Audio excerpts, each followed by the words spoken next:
다 같이 마음과 뜻과 정성을 다해서 새벽 기도해 드리겠습니다. 오라 우리가 여호와께 노래하며 구원의 반석을 향하여 즐거이 외치자. 우리가 감사함으로 그 앞에 나아가며 시를 지어 즐거이 그를 노래하자. 여호와는 크신 하나님이시요 모든 신들보다 크신 왕이시기 때문이로다. 아멘. 다 같이 찬송가 254장 부르겠습니다. 254장입니다.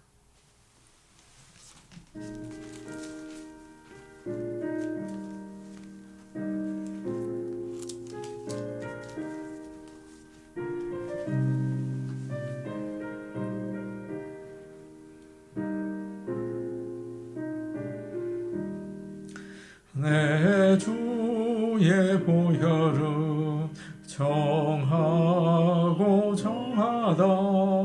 내 죄를 정케 하신 주 나로라 하신다.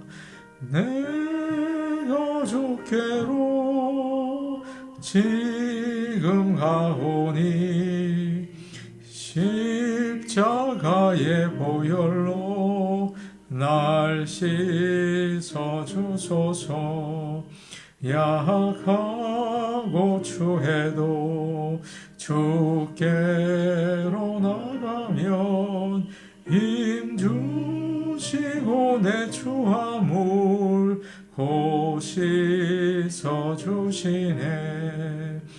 내가 주께로 지금 가오니 십자가의 보혈로 날 씻어 주소서.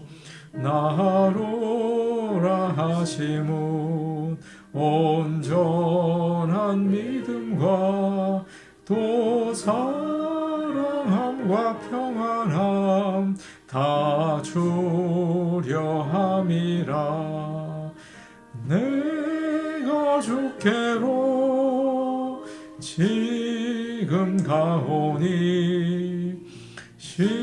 십자가의 보혈로 날 씻어 주소서.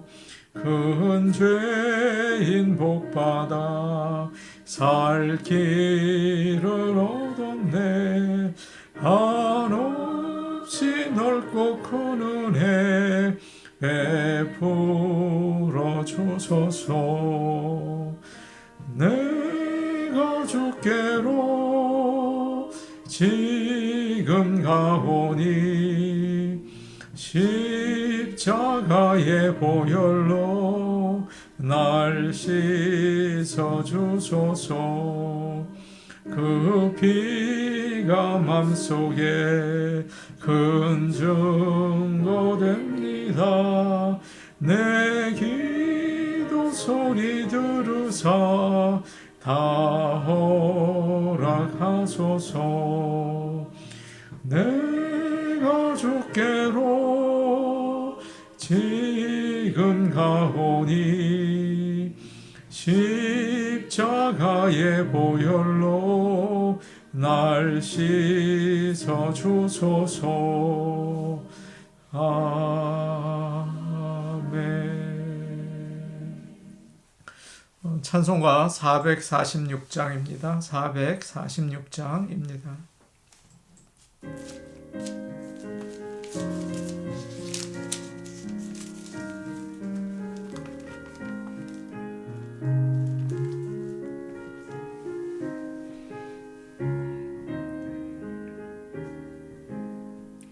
주 음성 외에는 참 기쁨 없도다.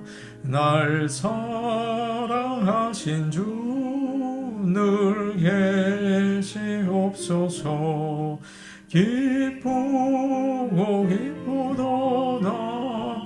항상 기쁘도다. 나 주께 왔사오니 복 주옵소서.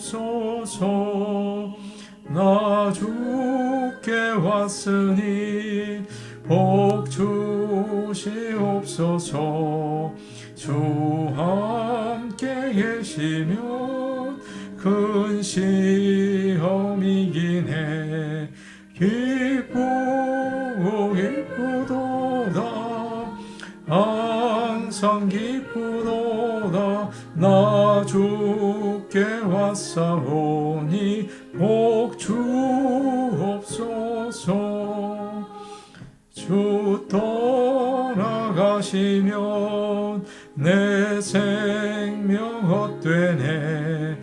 기쁘나 슬플 때 늘 계시옵소서. 기쁘고 기쁘도다 항상 기쁘도다. 나 주께 왔사오니 복 주옵소서. 귀한 언약을 이루어 주시고 주 명령 따를 때 늘 계시옵소서. 기쁘고 기쁘도다 항상 기쁘도다. 나 주께 왔사오니 복 주옵소서. 아멘.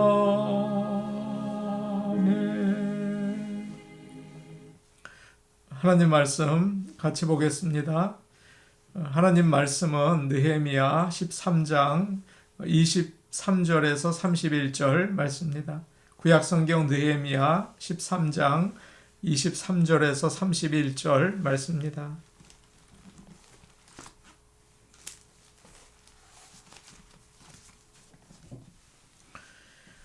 제가 가지고 있는 성경 구약성경 748페이지에 있습니다.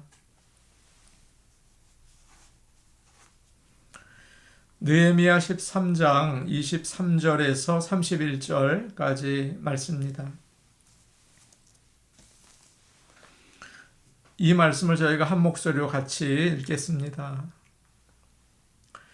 그때에 내가 또 본즉 유다 사람이 아스돗과 암몬과 모압 여인을 맞아 아내로 삼았는데 그들의 자녀가 아스돗 방언을 절반쯤은 하여도 유다 방언은 못하니 그 하는 말이 각 족속의 방언이므로 내가 그들을 책망하고 저주하며 그들 중 몇 사람을 때리고 그들의 머리털을 뽑고 이르되 너희는 너희 딸들을 그들의 아들들에게 주지 말고 너희 아들들이나 너희를 위하여 그들의 딸을 데려오지 아니하겠다고 하나님을 가리켜 맹세하라 하고 또 이르기를 옛적에 이스라엘 왕 솔로몬이 이 일로 범죄하지 아니하였느냐.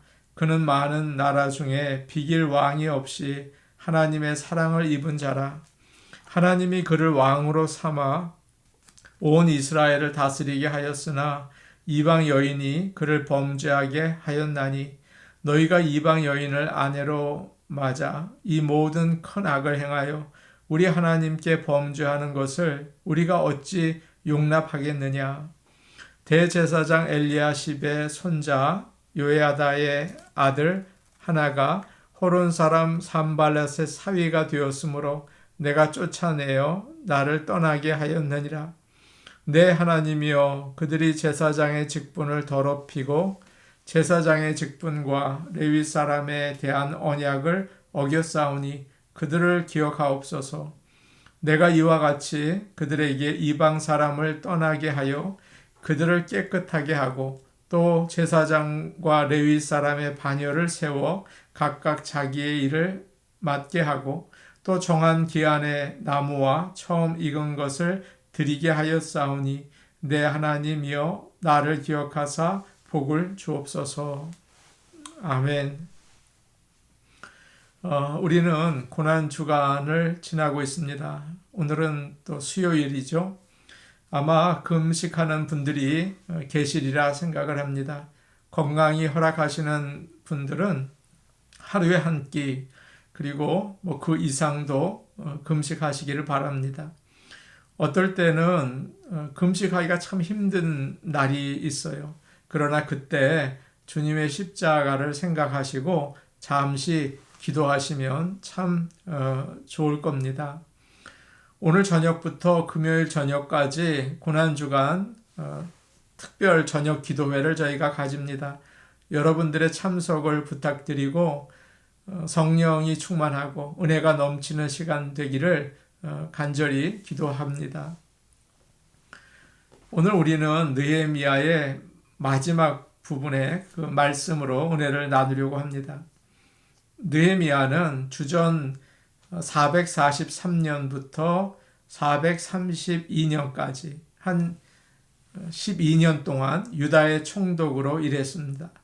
그러면서 예루살렘 성을 세우는데 아주 중요한 일을 그가 했죠.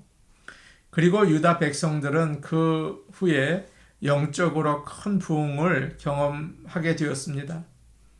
이제 느헤미야는 총독의 일을 마치고 페르시아로 다시 돌아갑니다.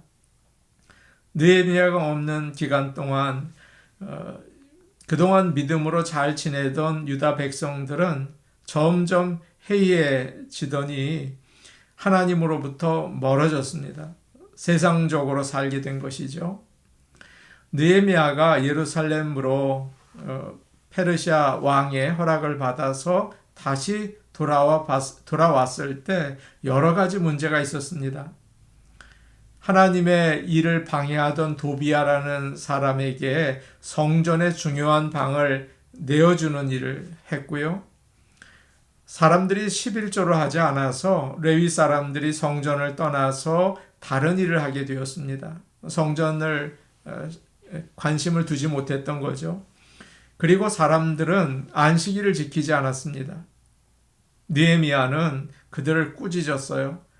너희가 어떻게 과거를 돌아보고 깨닫는 것이 없느냐. 결과가 어떻게 될지 빤히 알면서 어떻게 같은 죄를 반복해서 짓고 있는가. 그렇게 꾸짖으면서 그는 하나님께 기도를 합니다. 하나님, 저와 함께 하옵소서. 그리고 개혁을 해 나가는 거예요.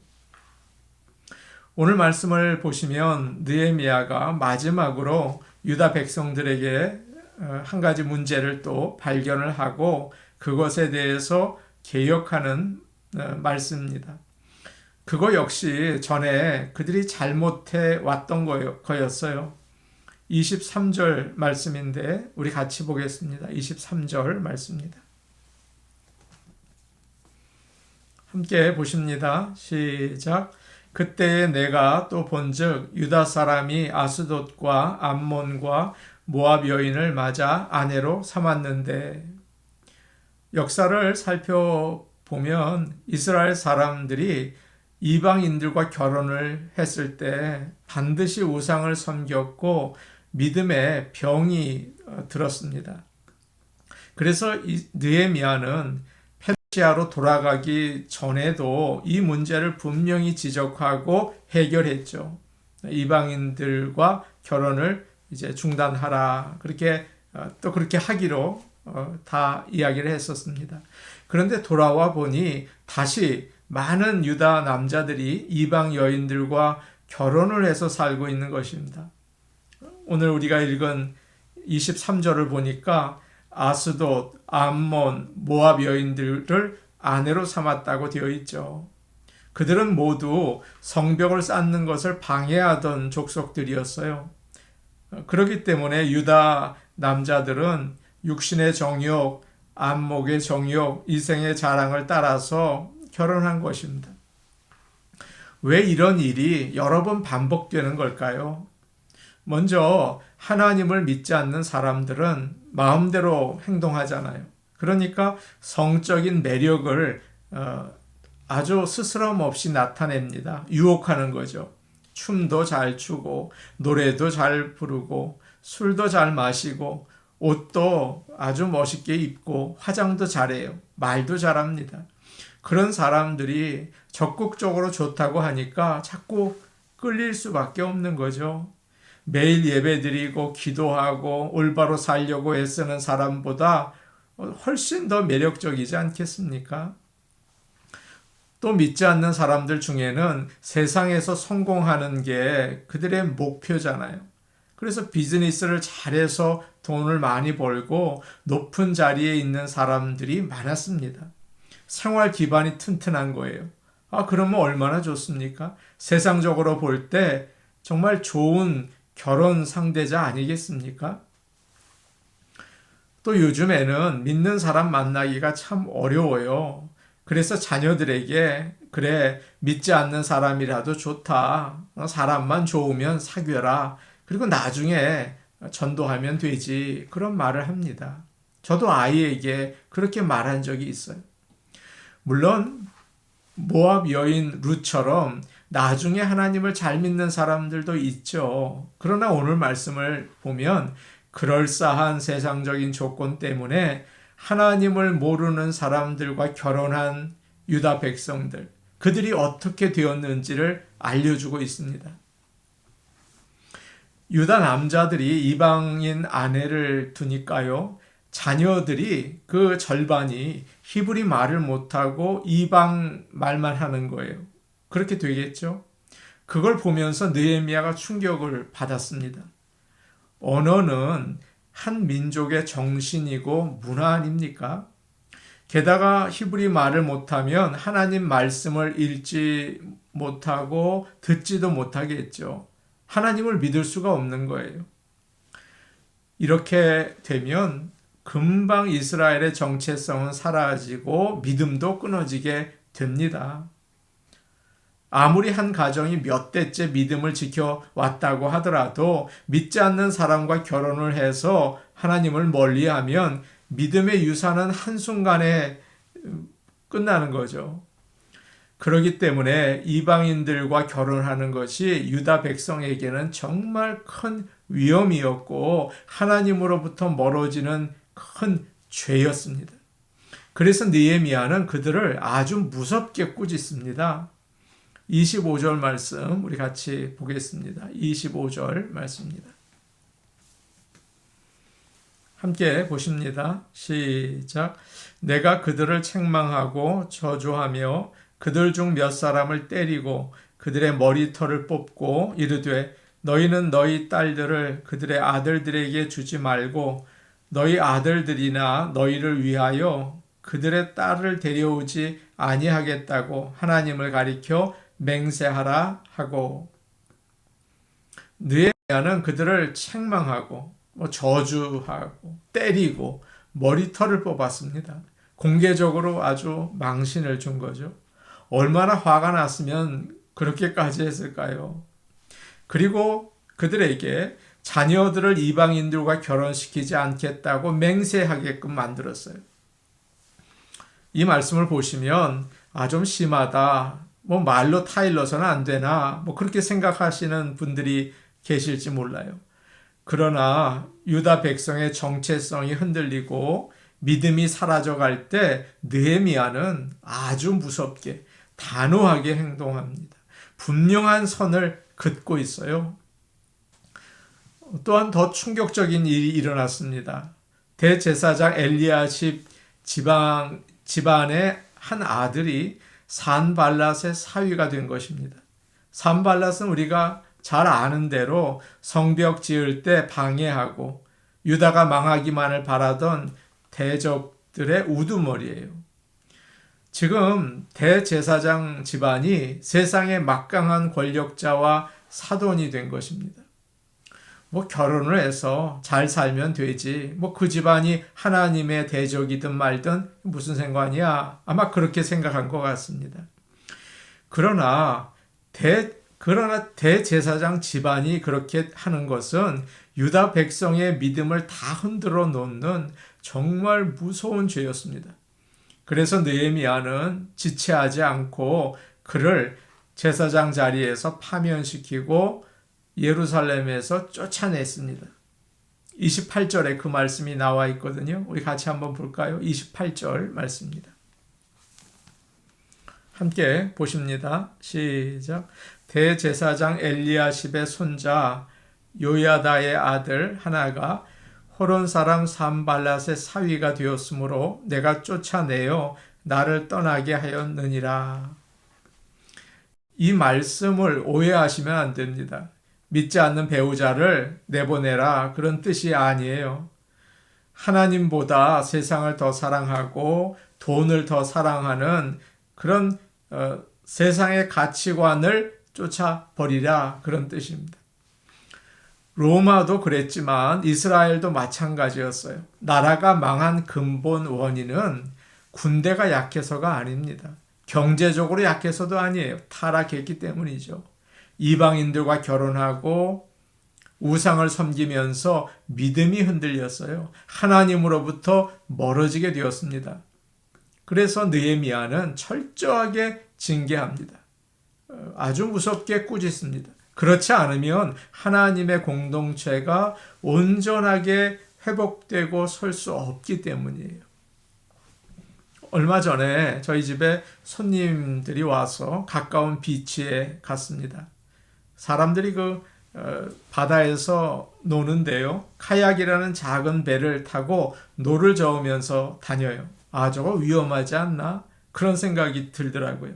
그런데 멀리 보니까 바다에 부표가 둥둥 떠 있고 줄들이 있어요. 그 밖으로 나가지 못하도록 막는 거죠. 아, 안전하구나. 그런 생각이 들었습니다. 우리는 세상이라는 바다에 떠 있는 작은 배입니다. 깊이 들어가면 참 위험해요. 길을 잃고 죽게 되죠. 그래서 물결에 휩쓸리지 않도록 부표가 있어야 되고 경계선이 있어야 하고 분명한 기준이 있어야 하는 것입니다. 예수님께서 성전에서 장사하는 사람들을 보셨습니다. 어떻게 하셨습니까? 노끈으로 채찍을 만들어서 양과 소를 내쫓고 사람들도 내쫓고 그들이 쓰는 상과 의자를 다 뒤집어 엎으셨어요. 뒤집어 엎어서라도 바로 잡아야 하는 일이 있는 것입니다. 한 가지 예를 들어볼게요. 아브라함 링컨이 대통령이 되었을 때 남과 북이 나누어지게 되었습니다. 노예 제도를 원하는 남부의 주들이 반발을 해서 독립을 선언하기 시작한 거예요. 참 위험한 상황이었죠. 그때 링컨이 아주 단호한 결정을 합니다. 전쟁을 승인해요. 참 무서운 일이죠. 그러나 그에게는 United States of America, 하나의 아메리카가 되어야 한다는 분명한 비전이 있었기 때문에 단호한 결정을 내립니다. 한국에서도 작은 이야기지만 그런 일들을 한다고 해요. 중고등부 학생들이 예배실에 들어갈 때 전화기 다 내놔라. 그리고 밖에 두고 들어가게 한다는 거예요. 아이들이 너무 심하다고 싫어한대요. 그러나 그런 일이 하나님께 진정으로 예배드리게 도와주는 거죠. 우리는 세상 가운데 많은 영향을 받고 삽니다. 우리의 믿음이 흔들릴 때가 많습니다. 그래서 타협을 하면 우리는 망하게 되는 거예요. 하나님이 주신 말씀을 기준으로 삼아 단호하게 우리의 순전한 믿음을 지켜야 합니다. 하나님은 오늘 우리에게 우리의 믿음을 더럽히고 오염시키는 세상의 사상과 가치관, 모든 인간관계, 그리고 쾌락을 단호하게 정리하라고 하세요. 이것이 바로 우리가 이 땅에서 살아가야 하는 하나님이 주신 사명입니다. 오늘도 단호하게 분명한 선을 긋고 하나님의 백성으로 살아가는 우리 모두가 되기를 간절히 원합니다. 아멘. 우리 같이 기도하겠습니다. 세상과 타협하지 않고 하나님이 주신 말씀을 분명한 기준으로 삼아서 말씀을 따라 살게 하여 주시옵소서. 그렇게 기도하시기 바랍니다. 오늘부터 시작되는 고난주간 특별 저녁 기도회에 우리 하나님 함께 하옵소서. 십자가의 능력을 깨닫게 하옵소서. 한 가지 기도 부탁드립니다. 새벽 기도회를 대면 예배로 드릴 수 있도록 하나님 역사하여 주옵소서. 우리 같이 기도하시겠습니다. 아버지 하나님, 세상의 유혹과 세상의 좋은 것들, 세상의 돈과 여러 가지 유혹이 많습니다. 하나님, 우리가 타협하면서 조금씩 세상으로 더 들어가게 만듭니다. 하나님 아버지, 주님의 말씀을 분명하고 단호하게 지켜나갈 수 있도록 우리에게 말씀을 따라 순종할 수 있는 그런 깨달음과 믿음과 용기를 더하여 주시옵소서. 오늘 저녁부터 하나님 고난주간 특별 기도회를 합니다.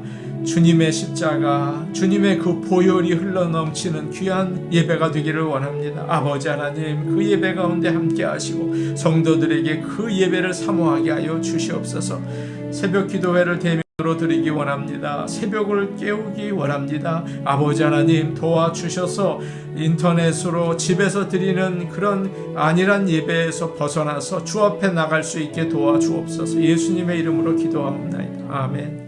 은혜로우신 아버지 하나님, 세상에 좋은 것들, 유혹, 시험 많습니다. 타협하고자 하는 마음이 얼마나 드는지 모릅니다. 단호하게 하나님 말씀 위에 굳게 서게 주여 우리의 영의 눈을 열어주시고 우리의 마음에 단단한 결심을 하게 하여 주옵소서. 예수님의 이름으로 기도하옵나이다. 아멘.